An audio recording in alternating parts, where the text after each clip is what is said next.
for them because they're at an event where other candidates, some of their opponents are speaking, and it's really not good. It's not polite to get up and leave while your opponent is speaking. So they have to sort of understand why they're sticking around, but they may be a little late because of that. So but we're planning on having Norman Quadra, who's running for a state court judgeship, come in, and we will be having Kathy Schrader, who is running for a Superior Court judgeship. And I'll say more about them when they get here. But just to give you that clue as to sort of the topic today. And the reason for that is because since the judicial races are nonpartisan, basically the top two finishers in the July primary go on to a runoff, maybe. And the reason I say maybe is because one of the issues Georgia now has is that its runoff system may be unconstitutional. And so the top two finishers in this race may be on an August ballot, in which case it will be decided before November and decided before our next Citizen Advisory Forum, because we're not going to have an August forum. And we're taking August off this year. That is unusual. We normally don't. But we're taking August off this year, partly because of the heat, partly because of some issues that I've got some personal off-political stuff that I've got to take care of. And partly to give folks a little bit of a rest before it becomes all politics all the time. August. It's also, to be quite honest, usually our CAF with the lowest attendance, and after about 10 years, because everybody's on vacation or trying to get their kids ready to school or off to school or various, or it's just too hot. But for whatever reason, that has always been our lowest attendance event. So it was a good time for us to schedule some things as well, since everybody else is doing it at the same time. But that means that the judgeship could be decided, and I wanted you before then, if they decide to go ahead with this August vote, the Justice Department allows this August vote on the theory that it's probably going to go away. Now, if they don't have this August vote, then the top two candidates will be on the November ballot. So just be aware of sort of how this works out on that. I wish I could tell you what's going to happen, but nobody knows what's going to happen yet, because they're still trying to work that out with the Secretary of State's office and the Justice Department about what's going to happen. But even there does not appear, just so you know, to be any effort in spite of our government, our state government, and our Secretary of State being Republican, and there always seems to be.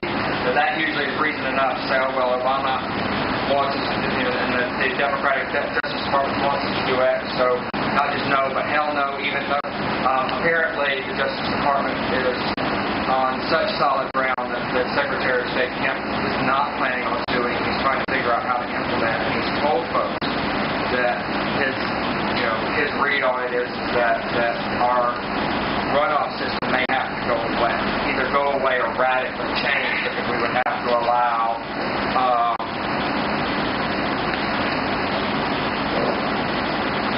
either online voting for absentee voters, something that very few states do.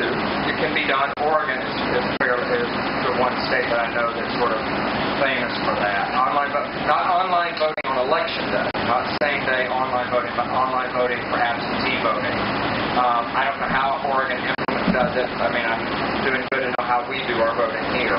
But I know that it is done, and it can be done safely, and no one seems much concerned about it in Oregon, a state that has Republicans and Democrats. It's not all blue, it's not all red, but I just don't know how it would work. And so we would either have to go the opposite direction we've been going of making voting harder. We've been trying to do as part of what many folks believe is voter suppression, trying to make it harder to vote. That would be making it a lot easier to vote if people could vote absentee online, and we're aware of that. So I don't know if they'll do that or just do away with the runoff system. Either way, we're in for a change. But that was really the only thing when Secretary of State Kemp was quoted in the paper talking about it. And when he's been talking about it with folks, we either have to radically change how we do runoff. And this is because it doesn't allow enough time for people overseas, for people who need absentee ballots, to request an absentee ballot and get an absentee ballot in time to actually vote. And so that's the main issue. And Like I said, even Brian Kemp thinks the Justice Department's right, so we're going to do something different. We just don't know what. So that's thing one about this race and why it's important, because it does choose who our next judicial folks are going to be. And I don't know, Brett, if you have their numbers, if you want to go and call them and see if they're in route, so that I know how long I have to sort of dog and pony and when I got to start singing and dancing here. But some of the things that there are 5 candidates in each race, so that's why we think it would go to a runoff normally, or go to a top 2 candidates, and let's just see what happens. I will say that Gwinnett does not currently have any judges any full-time judges, elected judges, that are minorities. We have a couple of magistrates, but not the magistrate. In other words, we have some attorneys that have as a part-time job practicing as a judge in magistrate court that are minorities, but we have no minority judges in Gwinnett County, the second largest county in the state, a county where a majority of our school system is minority. So just, if you're concerned about many things in terms of whether your judges are qualified, what type of judicial philosophy they have, it's nonpartisan, so it's about their sort of philosophy about the law. It's about their qualifications. I don't care if their philosophy is great, if they're incompetent. I, as a lawyer, it makes me crazy, because then their caseload gets behind and they issue, and you can't know what's going to happen. And we've had it happen before. But it's also, do you want our pool of judges to look like our county? And there's usually been an effort to do that in many counties that we have just never done. It's the 21st century, and we have never done it. Not once, never. They tried the last time there was a serious possibility of a minority becoming judgeship. It was a Chinese American guy, Asian guy, Chinese American, and I don't remember his name, to be honest, but I do know that in spite of all the efforts of both political parties to help this individual, and the individual, he practiced lawyer who wound up in runoff, he still lost, and that was about 8 years ago. Yep. And so, in spite of both parties sort of trying to put their machine behind it, he still lost in runoff because things still sort of have to change. I know that neighborhood association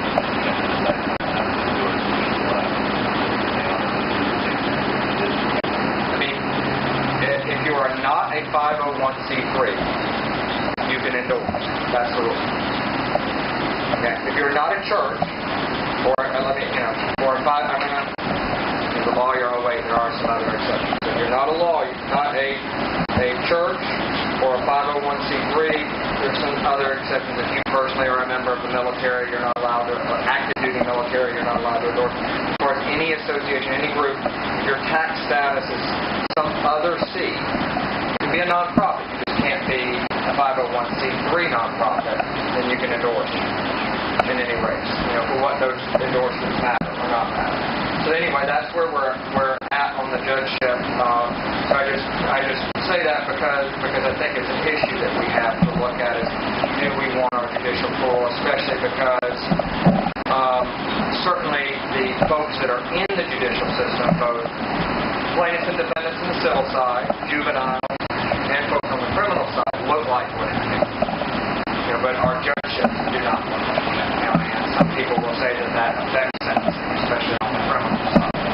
Some people will tell you that it affects how judges rule on domestic violence cases. And it's not just about whether or not, I'm not trying to hide the ball here, whether or not African Americans are getting more heavily and more harshly sentenced than non-African Americans or Latinos and minorities more heavily sentenced. It also those types of statistics come up disproportionately. People of color, minorities, have a harder time getting restraining orders. Not because anyone is a terrible person or a bad person. I don't know. It just sort of, the statistic is what the statistic is. I can't speak to. Then you got to go apply it to individual judges. But getting a restraining order, dealing with domestic violence, getting the child support correctly calculated or calculated, and correctly usually means high enough, not low enough. There tends to be a tendency that, so I guess I also am speaking to female minorities especially, have a really hard, it's not just the stereotype that you hear about on the news, which is the African American male accused of some sort of low-level crime getting a harsh sentence. It's African American females trying to access the civil system, either on child support or domestic violence issues, that have a hard time too. Oh, by the way, so you know. And I'm assuming those statistics bear out with other minorities. I know those statistics exist with African Americans, and I will tell you, I'm assuming that that's not unique to African Americans, so that would branch out in other areas as well. So that's another reason why it's important, because eventually they're really good. They can get appointed to the Court of Appeal or to the Georgia Supreme Court. Some of them end up federal judges, some of them end up U.S. Supreme Court judges or federal appeals court judges. It's kind of like the beginning step for several of these folks in that type of career. So that's why it's important that we pick good folks now, quality folks. Remember, going back to that, regardless of their judicial philosophy, I hope that they're qualified. Marlon mentioned the T-split. I'm going to segue to that. Marlon mentioned the T-splots. The T-splots is going to be on Tuesday's ballot. I wouldn't, I've come out saying that I was going to endorse it. I appeared on TV in a debate with Chip Rogers last Saturday morning, who's against it. He's another state senator who's sort of leading the charge against it. On Channel 11, I would encourage you, regardless of how you feel about it, to vote. And even if there are not, because in Gwinnett County, there are huge sections of Gwinnett County where there are no contested primaries. Okay? Or where, if you're, especially in our part, in my party, on the Democratic ballot, there aren't any contested primaries, except for U.S. Congress dealing with Hank Johnson, and that has become a very controversial race. Even if there's no reason, even if you have that additional reason not to vote, on Tuesday the 31st, please show up and vote on the T-spot. Even if that's the only thing, and even if because nothing else is posed, you're either checking boxes for the sake of checking boxes or skipping over them if there's nothing to decide. So please show up and vote on that issue. It matters to our future, and I want to make sure that, I'm for it, but even if you're against it, I want to make sure that our voices are heard and that we have as many people voting, because we're deciding our future. And I've basically said, but I'm not the only one saying that, 20 years from now, people will look at this vote, and it will be a bellwether about whether they're talking about how Atlanta made the right decision the way it did in the 60s about the airport and civil rights, when Atlanta and Birmingham were roughly the same size, and both cities were competing to be the capital of the South, of the New South. And you saw how that turned out and what happened, and I'm glad we're in Atlanta. You've got that same type of competition now between Atlanta and Charlotte. And 20 years from now, if we choose wrong, we're going to be Charlotte will be talking about us the way we talk about Birmingham. I say that. There are early voting locations, and I believe, and one of them is the Singleton Road Activity Center. If you want to go over there. There's early voting today. Where? I don't know. I heard it on the radio this morning that they're allowing early voting today. So I guess that might be Fulton County, and they're having like a family vote come together. I work here. Oh, okay. So the Board of Elections, if you Google Gwinnett County and go to GwinnettCounty.com, not .gov, but GwinnettCounty.com, you can then click on Board of Elections. It will tell you the site. There has, I don't know about today, but I do know that there's a site on Singleton Road, the principal site in West Gwinnett, for doing that, because basically there's one in each county commission district, plus one at the Board of Elections office downtown to give you a total of 5 locations that people, in downtown Lawrenceville, sorry. They said it ends at 2. I think I remember that they said it ends at 2. It ends at 2 today. So the T-Splosh is coming up. That's important on Tuesday. I hope folks will come out and show up for that. And then those are probably the biggest local election issues that are coming on. I see that Brett's still trying to reach folks. Do folks have questions about what's going on, I guess, with our elected officials? Well, it is hot. I'm starting to sweat. I'm going to take off my jacket. Regarding the vote, a lot of people like in South Atlanta, South Fulton, and are saying the monies aren't coming to their areas or something. It appears to be split along race lines. Being discussed regarding that. And I know you've been here. I would tell you we have.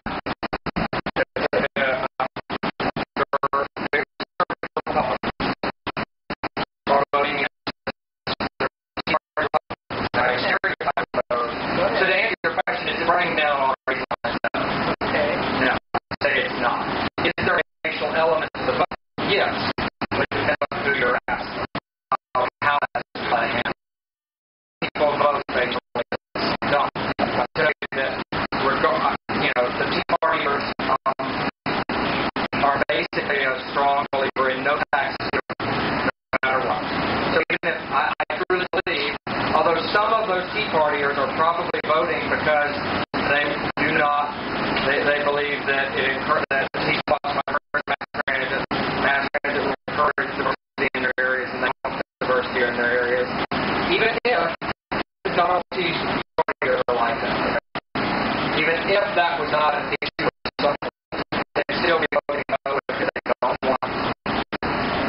They do not believe they have access to anything. Somehow think that government builds roads and hires police and firefighters and teachers out of thin air. We don't realize that if we don't pay for it, by we I mean the public, us the citizens, if we don't pay for it, we don't get it. Okay? So, and then on the extreme left, there are folks against it as well. So you have kind of a conspiracy of the far left and the far right. And the far left, depends on how far left you think far left is, okay? Because everybody has a different opinion. Everybody has a different opinion. Not everyone. Many people instinctively think of themselves, especially if you consider yourself more independent. You think of yourself as a moderate. So everyone to your left is crazy liberal, and everyone to your right is crazy conservative. You're the only person just right in the room. But it's the environmentalist groups like the Northern Sierra Club that basically are very upset that there's not more mass transit in the Tea Club. About 52% in the entire county. About 52% mass transit, 48% roads. Although admittedly in Gwinnett County it's about 80% roads, 20% mass transit. So it would be a lot heavier mass transit if you didn't have, if Gwinnett County had made it similar to, say, Cobb or Fulton or the CAF that had a more even split. So part of that is Gwinnett County spiked the system. But you've got liberal, especially in the environmentalist community, you've got liberals that are very against because they don't my colleagues and some of the down and some African American politicians, some folks at LACD and others that feel that the projects that are being built are not that too many of them are in, or too few of them are in the northern communities. And I honestly, I can tell you, I not look at South Cal or the South Atlanta. I don't tell you what I know, and I can be honest about stuff I don't know about.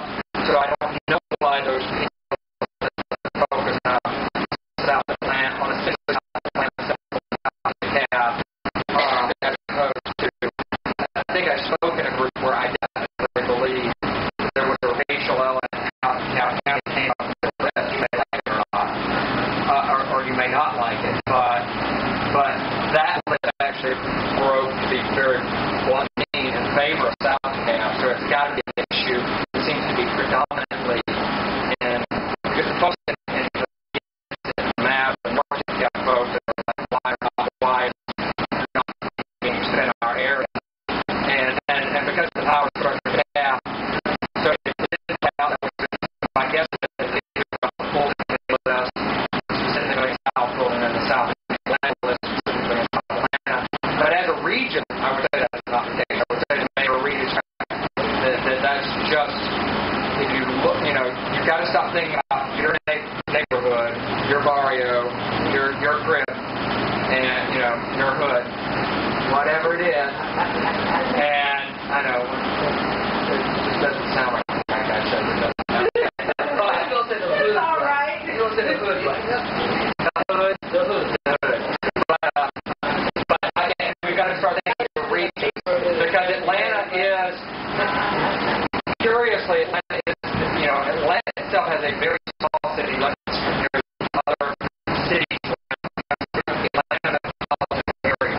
And so it's about those 8 counties. And we really do. I can get mad as hell about what that county is, and about how few projects are unfinished, and about how the projects in West seem to be more about creating more sprawl and not getting rid of it.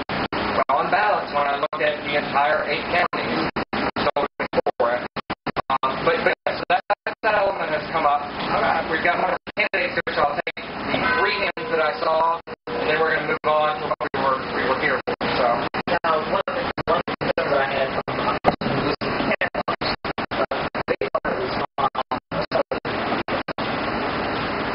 various task force projects were clearly based on race. It looks like if you wanted to get minorities to a job,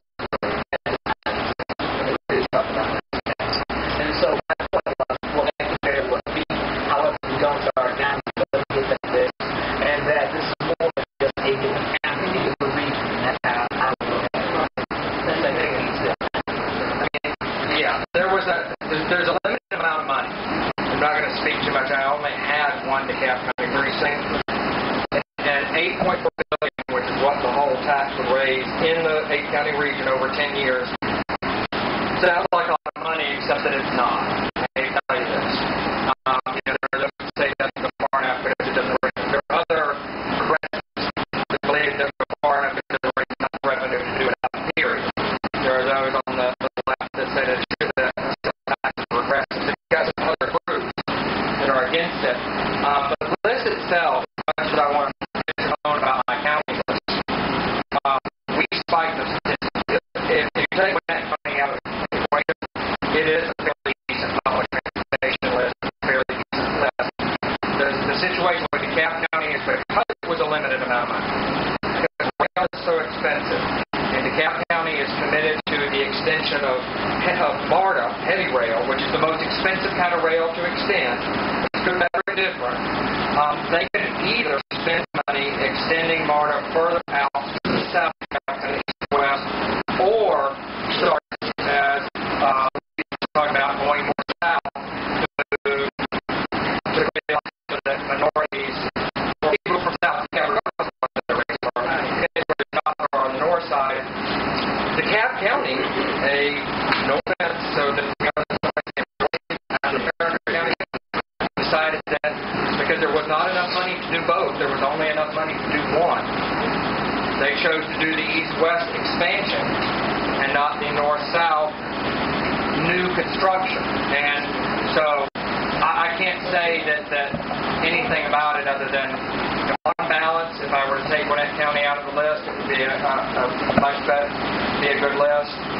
I can't tell you that race didn't play a role, and everything tends to be fair on the criminal side. And you also, because if you look at the civil side, you will discover that minorities can have a harder time in the domestic violence arena, restraining orders, and the child support arena.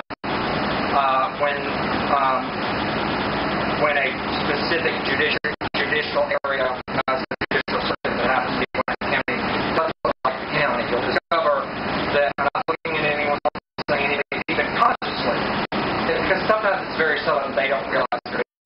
But if your judiciary doesn't look like the county, statistically you're getting outcomes in the domestic violence, the child support arena, in criminal sentencing that don't necessarily look fair. And that can produce very unintended consequences in a lot of those areas. And so I think those are some, in addition to the fact that we want judges that are qualified. As a practicing lawyer, I'd rather a present, I'd rather competent, conservative, incompetent liberal, to be honest, because most of the time trial court judges are not making law, they're implementing law. And as happens in some places, if it takes me months and months and months to get simple decisions, because judges are either don't know how to manage their caseload, too afraid of getting them, they don't want to too afraid to do something for fear of getting reversed, and it's my client that pays, whether that's in the criminal system. So having confidence is first have confidence, then look at other factors. Look at all of those. That's why I asked two folks that I really felt exemplified all of those characteristics that we have talked about. Talk about their races. There are other people in the races, but I didn't explain it. Have we gotten a decision about whether we're going to have the August election yet or not? We have not. All we know, as I told them, is that even the Republican Secretary of State, who would normally relish a chance of challenging President Obama on anything, if Obama's Justice Department said it was Tuesday, he'd go to court just to claim it was Wednesday. But even a Republican Secretary of State is not even talking about appeal. He's basically saying, Houston, we have a problem. How do we get out of this? Because we don't allow enough time, unless we're going to go to online voting, we don't have which is allowing more people to vote more easily, not the direction that party's usually going these days, which is sad because that wasn't that way. But that's a history lesson about the 60s and the Republican Party. But because of that, we may be picking our judge like now. We don't know yet, and so that's why it's so important. With that, I'm going to start off with Norman Quadra. He's running for a state court position. That's the sort of the middle level of the trial courts in Gwinnett County. It's a seat that opened up because of a retirement. Correct. Judge Mock. Judge Mock is retiring. A great guy. There are 5 candidates running for that position. All of them have their pluses and minuses. Some of them more than others. But I'm not telling folks how to vote like they say in church on Sunday. I'm just telling you how I'm going to vote. I'm going to be voting for Norman Quadra. He has been a judge, and that's one of the things that matters in terms of what you're talking about. Competence, experience. He has been a municipal court judge in the city of Doraville for some years. He can tell you more about, and that to me tells me I'm not starting green with someone who's gone from being a trial lawyer to a criminal defense lawyer or straight out of the DA's office where they're a prosecutor to a judgeship where they haven't had to do both sides or handle a variety of things.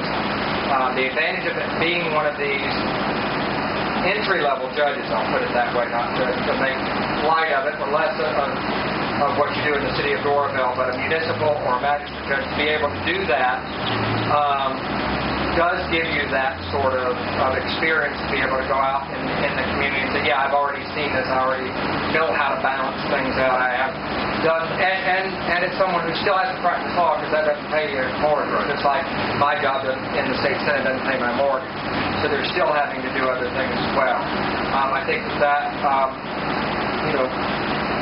with that, I'm going to throw it over to Norman, who's in a jacket. I invite you. I took mine off because it's hot. Yeah, it is. You're welcome to it. I grew up in South Florida, so I'm kind of used to it. Oh, yeah?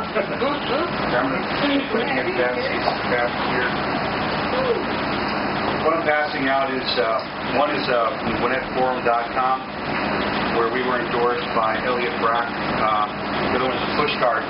Let me tell you a little bit about myself. My name is Norman Quadra. I've been living in Gwinnett County for about 17 years. I've been married for 19 years. Married my college sweetheart. We have 3 little girls. One is actually getting a bigger girl. She's 15 years old. And we live up in Swanee. For the last 17 years, I've been practicing law. I run a family law, criminal defense, and personal injury law firm. For the last 7 years, I've been a municipal court judge out of the city of Doraville. Just to explain a little bit what state court does.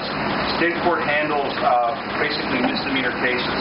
And a misdemeanor is defined by maximum 12 months in jail, $1,000 fine per offense. And believe it or not, ladies and gentlemen, that speeding ticket that you get has been classified as a misdemeanor. So you get up to 12 months in jail and $1,000 in fine for your speeding ticket. Not too many people know that. On the civil side of the cases, we basically do contract disputes, landlord-tenant disputes, basic, clashes between, is money owed or is money not owed. We don't do the divorce cases. We don't do the felony. That's where Kathy Schrader is running for. As a municipal court judge, for the last 7 years, I was voted on as the 4th District representative of our municipal court council. We have basically a committee or a council that basically runs all the municipal court judges in the state of Georgia. I was elected as the 4th District representative. I've been doing that for the last few years. Another thing I've been doing as a municipal court judge is I've been appointed by the Georgia Supreme Court to have the municipal court chair on the Commission on Interpreters. And basically what we do is we handle all the issues relating to court interpreters around the state of Georgia. We enforce policy. We do ethics. I sit on the Rules Committee where we do the rules on what's a qualified interpreter, what rules he or she should go by, and basically I also head up the ethics committee as far as whether or not they're doing ethical duties. As a lawyer, for the last 17 years, I've actually had a pretty varied career. I've worked as a prosecutor. I've worked as a public defender. I started out initially as a public defender with the city of Warville before I was appointed judge, so I had a few years, so I knew how the court system there worked.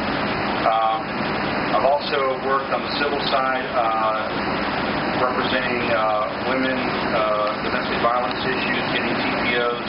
I've done a lot of pro bono work in Gwinnett County for the pro bono project, working on divorces, women who've been battered, people who don't have the means, taking on free cases and representing divorces, things like that.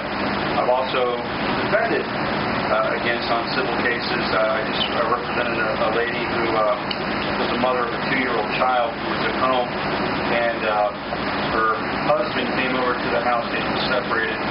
He came over with all the family members. He was a drug dealer, a drug user. And he came over to the house, kidnapped the child. She chased him down, blocked him so he couldn't get away. She was actually charged with an aggravated assault, and she was also charged by State Farm for damaging the vehicle. And they actually sued her for about $30,000. I was actually defended and won that case.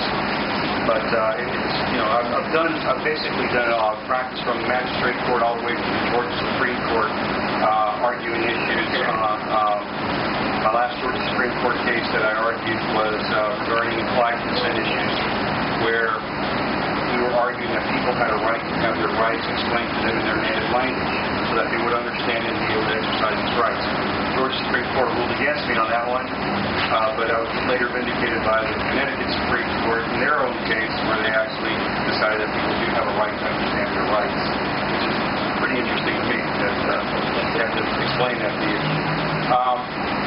In the community, basically, I coach soccer for my kids' teams, worked on the mock trial teams for our local high school. I've coached the North Gwinnett High School team.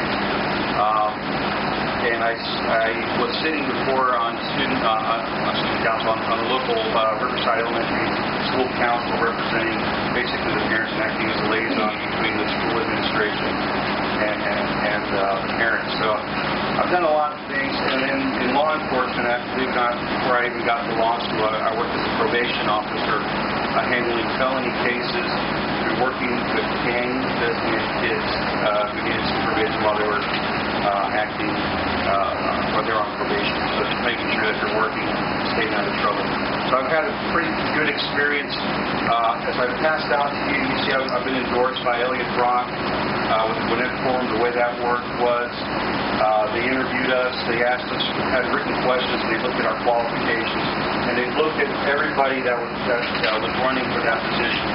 And I was endorsed by Elliott Brock. So if you have any questions, please look us up. My website is www.normanjudge.com.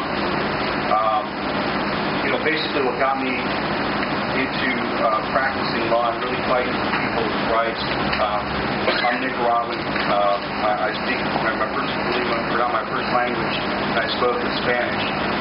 So I was about the age of 3 where I started learning English. But my family's Nicaraguan, and in 1979, my grandfather, who was a senator in Nicaragua, who was also a physician, had to leave the country. Communists took over, the Sandinistas took over. They took everything he had. One night they just came in, the military came in, they took his home, they took his clinic, they froze his bank accounts, and they kicked him out. our house with nothing, just clothes on his back, and he came to live with us. I was living in Florida at that time. And in that time, it's always been instilled in me that you don't take things for granted. You don't take your rights for granted. That from one day to the next, someone can just come into your house and take everything that you have, or that they can come in and search your house, or that they can arrest you and not tell you what you're charged with. Those are things that happen around the world on a regular basis. And what I decided in my life, at least the impact that made in my life, is that this is a great country, and I want to make it better. And I want to make sure that everybody has their rights and that we preserve our way of government as far as constitutional rights that we have. That's always been very important to me. That's why I've always tried to fight for my clients when I've been an attorney as far as a judge. To me, the most important thing is getting someone before me, not looking at a number or looking at the case number, but making sure that the person who's in front of me knows that I know that they're either a father or a son or a mother or a daughter, and that they belong to somebody, and that they're actually a person. So that's how I've run my courtroom. And as far as treating people and sentencing people, my approach is, as far as criminal cases, you do punitive things. Put people in jail when they deserve it, but not everybody deserves jail. And my approach has always been to try to educate somebody and work with them, because you can get into a cycle where you put someone in jail for a long time, and then when they come out, they get back into the cycle because they lost their job, they've lost their family, in some cases they've lost their spouses, and they have no way to go to work. What do? They go back right into the same thing, into the same crowd, and when it deals with substance abuse, the same thing. They're just not drinking, you're not using drugs during that time. They just come out and they go back into the same crowd. My approach is going to be make sure that we treat them. We teach there's things called accountability courts, and accountability courts are like the DUI courts, the vet courts, and the mental health courts. When you get someone into your courtroom, they keep coming back, you monitor their progress, you give them the services that they need, you educate them, you make sure that they get their GED, you make sure that they're working, you make sure that you help them get back on their feet, so when they finish their sentence, they finish whatever they have to do. They're rehabilitated, they can work, they're a productive member of society, and hopefully they can teach their family members or anybody else that they hang around with who are a bad crowd that they can make it and they can do something better in life. So that's been my approach as far as being in the city of Norville for the last 7 years. If anyone has any questions, I'd be more than happy to answer. Yes, sir.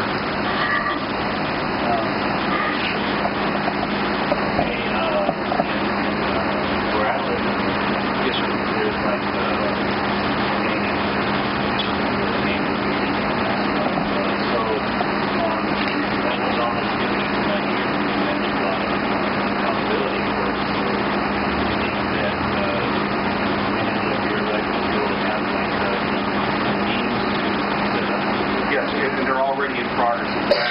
right now, what Georgia's trying to do, they're trying to decriminalize, like I mentioned, the speeding tickets. They're trying to decriminalize those things, and they're looking more. What they're finding out is that they're spending about $1 billion to incarcerate people.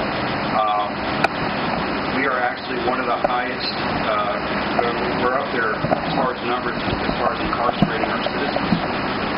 So what we're trying to do now is we're trying to look other ways to take care of the problem instead of, like I said, just putting someone in a can, see how long they rot for, and then when you open up the product, you have a rotten product, and it's really no good for anybody else. But my approach is going to be, in your situation, you talk about gang members. A lot of those kids don't have a role model. They don't have a father figure.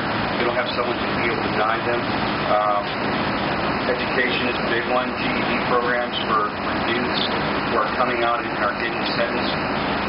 Get a GED, get an education, learn a trade, get technical skills, get something like that. So those are the things that I want to instill, at least provide. So the accountability courts I was talking about, the DUI courts, the mental health courts, the vet courts, there's a lot of veterans that are homeless that commit, they get charged with disorderly conduct for going through a trash can behind a...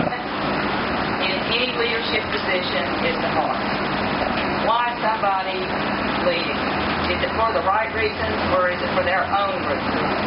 Let me talk to you a little bit about my leadership positions in the areas that are on your heart about domestic violence, sentencing, child support, family law issues. I have been selected and appointed for 3 consecutive terms to serve Georgia on the Governor's Office for Children and Families. What that office oversees is all policies, programs, and funding regarding juvenile justice issues, domestic violence issues, and children of sexually exploited crime. The reason I was selected for that was because of my innovative approach to any system is improvement. There's always room for improvement. When I first started practicing law, I immediately joined the Bar Association. That's just what lawyers are supposed to do. I climbed the ranks. I was recognized for my get out there and get it done attitude. Well, by the time I had been practicing law, barely 8 years, I was already president of the Bar Association. What was key about that is that the year I became president of the Bar Association, it was supposed to be my rest year. I was supposed to be president-elect that year. To rest up to get ready for my year as president. So I became president that year because the fellow that was in line in front of me became ill and had to step back. Being the president of any organization, whether it's volunteer or not, takes a lot of effort, takes a lot of time, takes a lot of energy. He stepped back. I became president of the Bar Association on June 1st of 1995. On August 6th of 1995, I gave birth to my 3rd child. I had 3 children under the age of 4. Again, because in my infinite planning, Mama was going to get to be Mama that year and not president of the Bar Association. Well, even with 3 children under 4 years old, I led the Bar Association to win every single award given out by the state bar to local bar associations, including the President's Award. The President's Award is only given to 3 local bar associations. 3. And we won one of them that year under my leadership. And the reason we won that under my leadership was because of the community service projects that I started and have actually been sustained since then. And I think that the bar in general has started to recognize the need to give back to the community, the need to be able to address some of the issues in the community. Well, some of the community service projects that I started had to do with families and children. And so my leadership and my heart for families and children in crisis in our community, the impact that judicial decisions were having on our families and children in our community just started to get around. And I was nominated and affirmed to be on the Governor's Office for Children and Families. I've held leadership positions in that. For example, this past year I was chair of the subcommittee on juvenile justice reform. Why is that important? Because like Judge Pedro just said, Georgia has been punitive. We have been under the punitive model of criminal justice, which means you do the crime, you do the time. Period. There's not been an analysis or an application of justice and mercy and what's really going on, what's driving this person to be in trouble.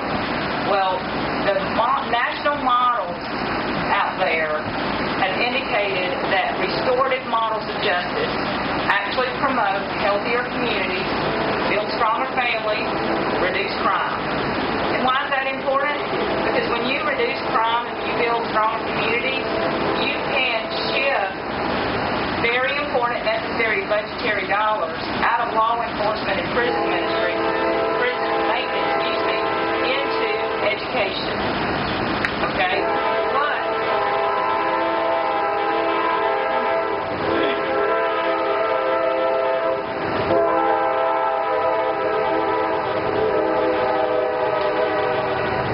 I love the trains because my parents are country people, and one of my grandmothers that I spent the summer with every summer lived this close to a train. So that brings back wonderful memories for me.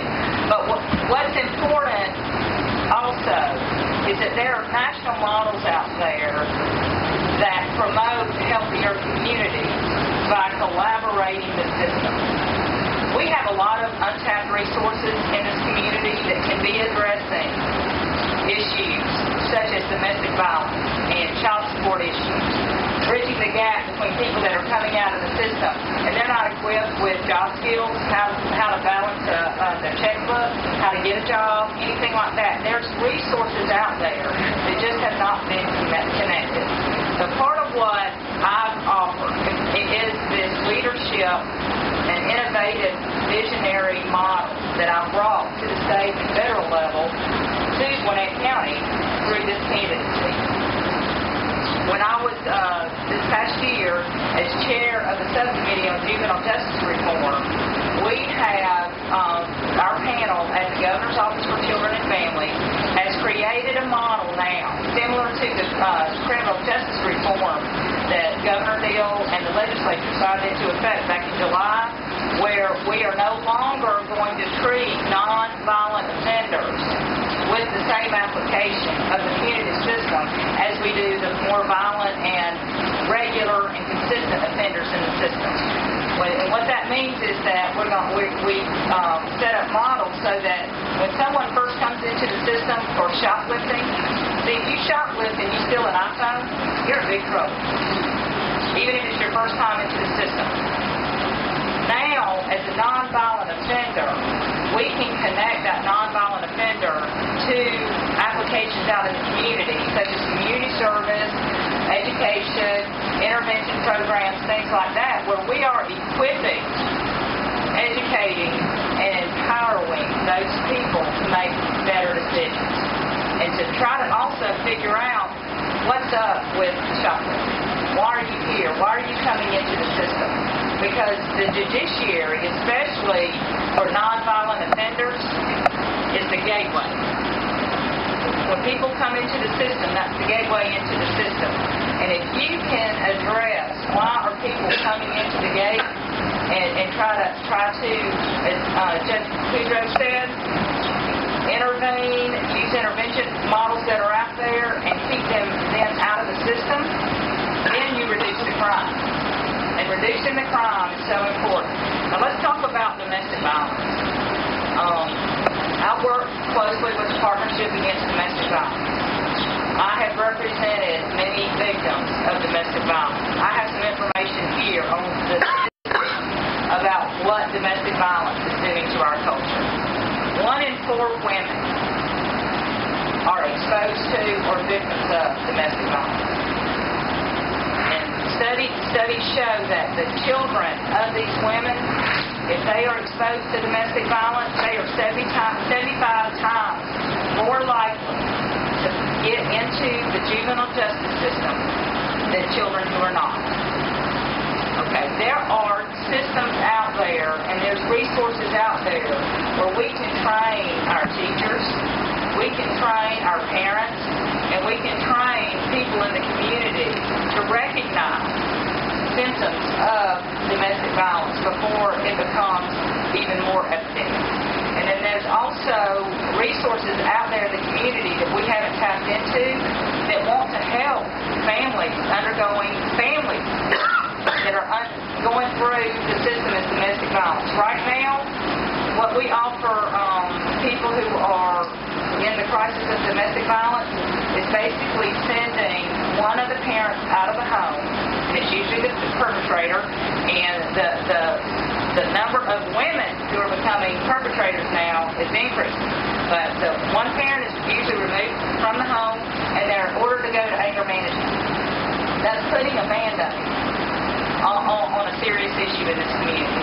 But there are organizations and systems out there through the mental health system, through the communities and nonprofits, as well as through the chamber, that want to help families navigate the water of domestic violence. So we reduce the impact on the children, we reduce the impact on the families, we reduce the impact on the system. And when you reduce an impact on a system, you build a healthier community and you can shift budgetary dollars out of our system. Another thing that needs to be done, and I'm not sure if any of you have been involved in the legal system or not, but Gwinnett County is having a crisis on allowing people a timely hearing. getting in front of a judge to have your day in court. And there's many resources available that can address that. Bringing the court into the 21st century electronically, digitally, can significantly reduce not only the impact of or the way it takes so long in the way justice is delayed in getting your hearing, but also it reduces the cost of court itself. Because it's all about court management, and it's all about how the court systems and the justice system can be improved. Because where we are right now, not just with our transportation issues, but every system needs improvement. And every system needs innovative leaders to launch the improvement and lead the improvement. So, like I said, I've passed out some information. I don't want to go over any more of my credentials, but I don't think I shared with you guys that back in 2008, I was nominated for the Federal Advisory Commission on Juvenile Justice because of my innovative approach to justice reform. And President Obama and Attorney General Holder accepted me as Gwinnett's nominee and as Georgia's delegate. And I'm the only citizen from Gwinnett County, much less lawyer from Gwinnett County, that's held that position. And some of the strategies that I brought to D.C. are actually being implemented on a national level. Slowly, but surely. Change takes time, and it's a slow process. But as Senator Thompson indicated, I am past president of the Bar Association. I've been endorsed by more past presidents of the Bar Association than all of my candidates, all the opposition in my race combined. So, and there's four other lawyers in my race, four of my colleagues, and we all bring different strengths and different weaknesses to the bench. But I feel like, and I'm glad, and thank you for your vote, Senator. I really appreciate that. But I do feel like I'm sort of a combo candidate. I have the best that every other candidate has to offer, and more. I have the leadership, the proven leadership that can really make a difference for our community in the hard issues where we need to address those. So, yes, ma'am. I have a question. Earlier this month, we had a patient that came to our facility that was beaten very badly by her husband. She had a cranial bleed. I'm surprised that she didn't die at that time. Well, we had the police come in and do a report and everything. When it came to prosecuting, the wife refused to take charges against her husband. Okay, in the state of Texas, whether the lady who's been abused is going to take charges against her husband, the state will automatically take charges against her husband. Why don't they do that here in the state of Georgia? Domestic violence is serious attention in the state of Georgia. Now, I will tell you that the domestic violence groups have become much more aggressive over the last 3 years in educating judges and law enforcement on just how devastating this is in our community. But part of the reason is, number one, the victim did not get the counseling and the partnership and the advocacy that she needed to stand strong in the mental effect that domestic violence had on her. So she caved because that her safety and her normal to her provided more security than the unknown of what's going to happen to me if I press charges. Just a note, on July 1st, they changed the rules of evidence. Before, people could hide behind what's called a marital privilege, where they didn't have to testify, they could assert the privilege. Now it's not applicable to domestic violence cases. So they're changing that. Which means that they now they cannot produce her and have her testify against her husband as far as what happened. But it also strengthens law enforcement's ability and the DA's ability to prosecute the case. Right. So, and in her case, with those type of significant and violent injuries, where it's not just a bruise that went away or a scratch or something. They put stitches and everything. Yeah. So that is shocking, actually, that there was no prosecution. Yes, ma'am. What is happening for abused children?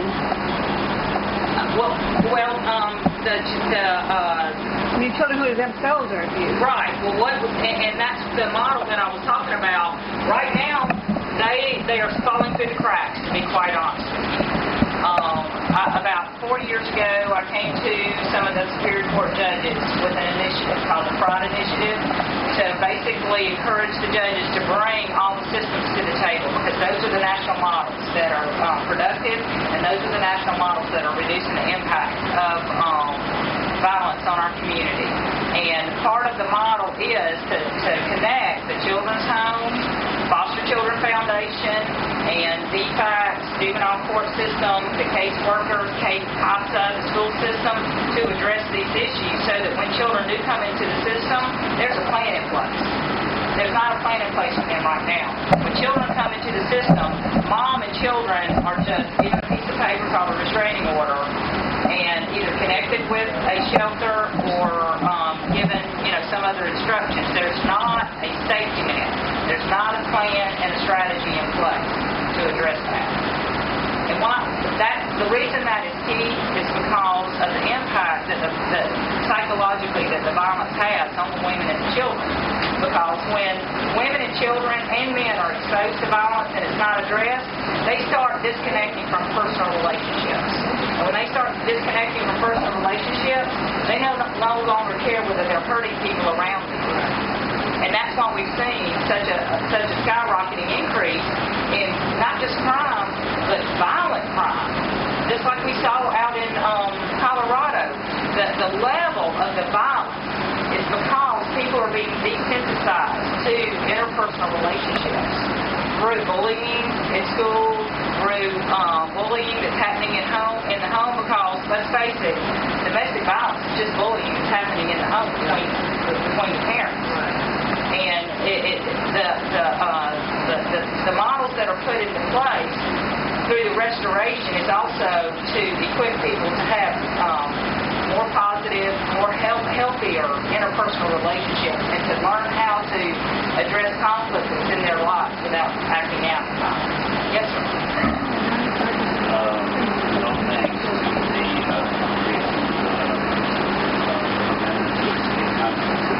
where there is no such thing like same-sex marriage. You see that as being an albatross around the neck of partners in abusive households who try to make use of the system for domestic violence, or would you be strictly according to what the Constitution says? No. The domestic violence statute provides for protection as well. If you are a member of a household and you are being subject to abuse, you have rights. You do have rights. Even if there's not a certificate. Right. Right.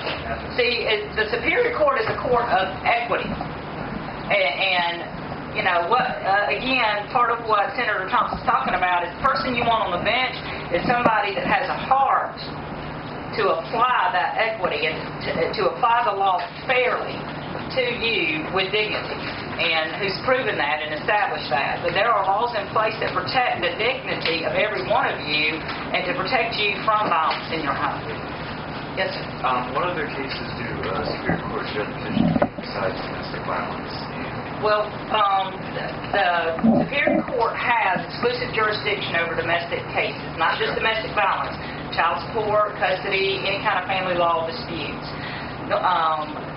And about 80% of what the judges decide are family law issues. Okay. The other exclusive jurisdiction that the court has are felonies, which are the very serious crimes. As Judge Kudrow said, the misdemeanors are in his court, felonies are in Superior Court and would be under my jurisdiction. The thing about felonies in Gwinnett County, and Senator Thompson will also affirm this, is that 9 times out of 10, those cases are pled out. That means the defense attorney and the DA come up with a negotiated plea. You're going to pay this fine. You're going to be on probation this long. You're going to community service. You got to go to alcohol and drug evaluation, that kind of thing. Those cases that are not pled out are heard before a jury of your peers. So the court's job in a felony case is to manage the courtroom, make sure that the defendant's rights are protected, and that the jury is charged fairly and legally under the charges that are provided to us by statute.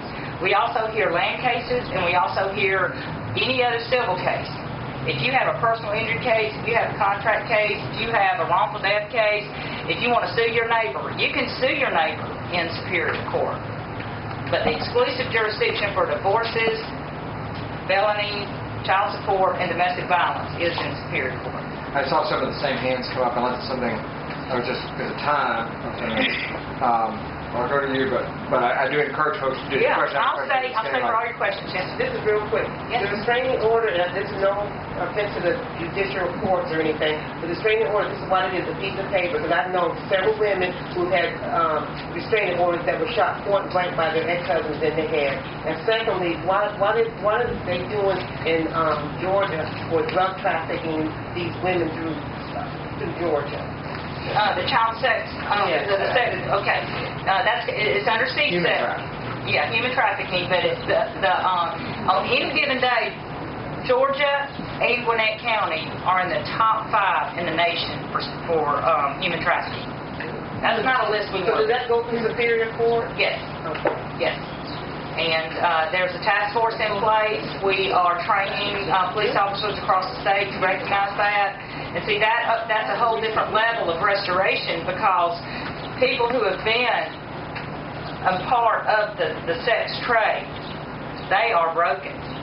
And it's not something, the victims of the sex trade, they are broken. And we need to do a better job of connecting them with resources that we have, not just in our public systems, but in our community, to help them repair and move past that type of lifestyle.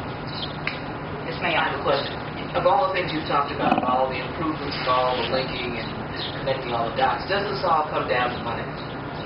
It does, but this is the thing. I'm not talking about spending any more money. Oh, I didn't say it, but it doesn't all come down to money. And who says this is a priority to do X, Y, Z? How much money do we put here versus here versus here? Well, the Superior Court judges set their budget, but the legislature also sets our budget. The key is pulling all the dollars together, pooling the resources, and that's what has not been done. That's what has not been done. It's one thing for Kathy Schrader from the Governor's Office of Children and Family Services and lawyer out here in the community, past president of the Bar Association, say, hey, let's put this panel together. It's another thing for Superior Court judges to say, I'm putting this panel together, the meeting's at 2 o'clock, send your representative or be there yourself. Yes, ma'am. I was wondering if you could just touch a little on child support, what changes are being made in regards to. Well, actually, when the child support worksheets came out, that was a huge change, because that was an income share model. The problem is, it's so confusing that a lot of the judges, if they get a child support worksheet, they don't know whether it's accurate or not, because they haven't practiced domestic relations. They're just assuming that the lawyers are submitting an accurate child support worksheet. I tried the first case in Gwinnett County, the first jury trial case in Gwinnett County on the child support worksheets, and actually helped draft up some of the forms that they use now, if that goes in front of a jury. Because Georgia is still one of the only states that allows the domestic case to go before a jury, which... Now, that's a whole different topic for a whole different day. But the child support models right now are fairer than they used to be. The problem is they're also more complicated than they used to be. And it is not a perfect system, but the formula that we have addresses a very hard topic. And that is, when you have a family that has 1 or 2 income streams coming in to support a household and children, and then they separate. So now we have 2 households that were supported, but we have the same amount of income coming in, so we have twice the amount of household expenses, but we still have the same amount of income. That's a hard puzzle to solve. And right now what we have is this child support model and formula to help the courts and help the judges, help the parties try to solve that. But that's that's a very hard gap to try to bridge, because the ultimate goal of every judge in Superior Court when a child is involved is to make sure that the unseen party, unheard party, which is the child, is protected. It's the court's obligation and it's their duty to make sure the best interest of that child is protected. And the way to do that is to make sure that both parents can maintain housing and living arrangements suitable so that both parents can spend time with their child. But are there any changes being made as far as for back child support and education? That would have to go to the legislature, and we're currently not doing it. It took us, it took 10 years, and Georgia was the last state to pass a domestic violence statute. It's just very hard. You were asking why. I guess it's sort of like Georgia had become the butt of jokes. It's like, why has to do with how you get good old boys to move off of and do something about something that's been a problem when they just don't think of it that way. Okay, it's a different mindset. Remember, these folks' job is to apply the law. If you're thinking that a law needs to be changed, or we need to have more money for accountability courts for veteran courts, you basically have to come to us because the judiciary submits a budget that we have to enact it. And that budget doesn't have to go through the governor. It doesn't have to go through a partisan process, but it does get voted on by us, so it becomes partisan once it gets to us. When the child support guidelines were changed, I was in the legislature when it went. It was 2003 or 2004 when we finally decided domestic violence was bad, officially, in the state of Georgia. It was the 21st century before we got around to it because we were the last state to do that. Last. We love to be last. And, the income share model is probably, there's no perfect system to deal with it.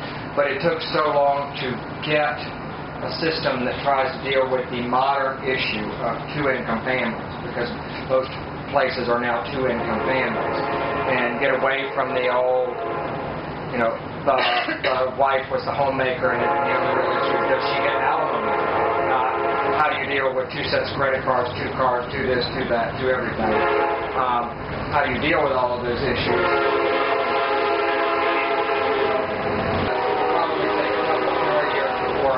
The bugs would get worked out of the system.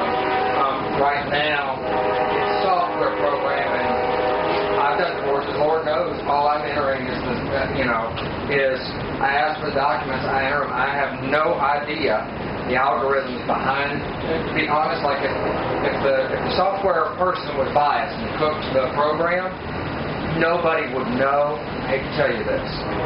Nobody would know because the judges don't have the time to go back and do the math by hand, and most of them, no offense to any of them, don't have time to. It would take someone to go back and figure it. I'm assuming that the software geeks have designed it properly to follow the law. But certainly there are some things that what you could argue need to be worked out into the system as we move forward into the late 20th century in terms of our divorce law, and trying to catch up with other states. Now, you're getting into the second decade of the 21st century, and you had talked about technology and stuff, but we're going to have to, obviously we'll keep looking at it, but Georgia's going to be a very slow state to move on those things, not because of anything Father would do, Schrader would do, Judge Jackson would have done, but because Georgia's politics has been so slow to move on issues and get away from that idea of, well, does she get alimony or not? That's really the only question.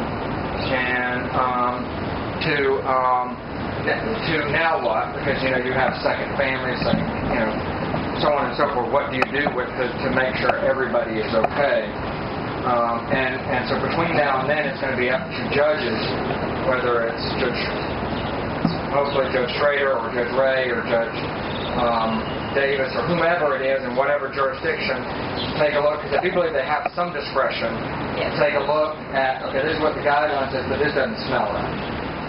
Because people will come in and they will say, we did the math and he doesn't have to pay any child support, and she's there, and you're like, something doesn't smell right. And you need a judge that with a good smell until we have the time to get our legislature to work through some of the bugs knowing that Georgia's usually last to get the bugs worked out.